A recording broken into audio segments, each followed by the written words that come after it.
Hello, this is Brad again with another fragrance review, and this will be on Mont Blanc's Presence.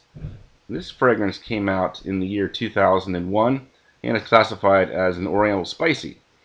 We have top notes of ginger, cinnamon, bergamot, and cardamom, middle notes of apple, sage, and heliotrope, and finally in the base, teakwood, sandalwood, tonka bean, amber, and white musk. And at base notes, 18 positives, 6 neutrals, 7 negatives. So I decanted my sample into this little sprayer, and I wore it to work today and yesterday.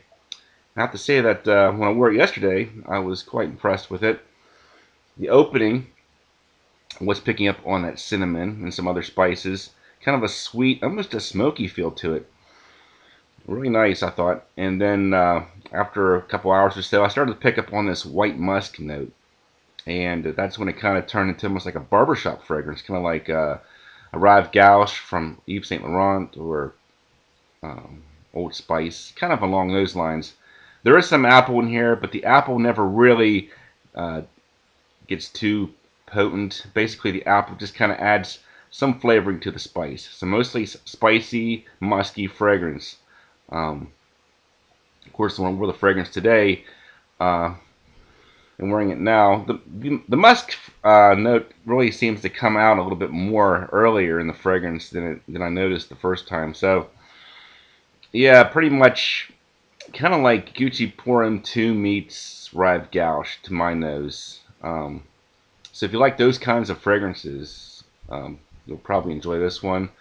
Maybe a little bit too barbershoppy to my nose to really get too excited about it, but I did enjoy wearing it, and I do think it is a much better fragrance than the most commonly talked about fragrance from Mont Blanc on YouTube, and that is Individual, which has sort of that Creed's original Santal vibe. So let's get into some scores here. Price point, I think you can probably get a bottle for about $40 or $50. So about 8 out of 10. Good price for this fragrance. These Mont Blanc fragrances really shouldn't break the bank. The scent itself, I give it 7 out of 10. I thought I was going to like it a lot in the top, but when that white musk came in, it just kind of gave it more of that traditional Old Spicy kind of a vibe, which is okay, but not something that I'm overly excited about. Projection longevity. Now this fragrance, first time I wore it, I actually applied it and then applied it over top, kind of like a double layer, because I could hardly smell it in the opening. It is kind of a light, subtle fragrance, but it does stick around for a while. I would say should get 5 or 6 hours, and if you double apply it like I do, you should probably smell it the entire day, like 8 hours. So I'm going to say about 7 out of 10 for projection and longevity. Not so much for projection, but it does stick around for a little while. Versatility, 7 out of 10, pretty much the same kind of a feel as your Old Spice kind of a fragrance in terms of versatility.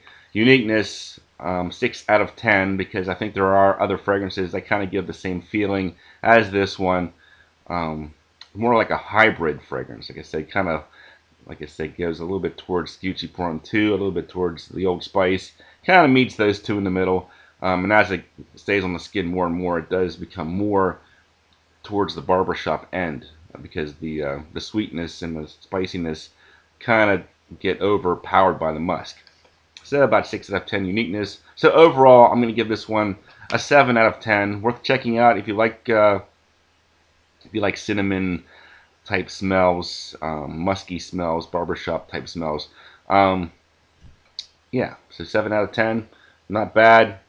Probably won't be buying it myself. So thanks for watching, guys, and I'll talk to you guys later.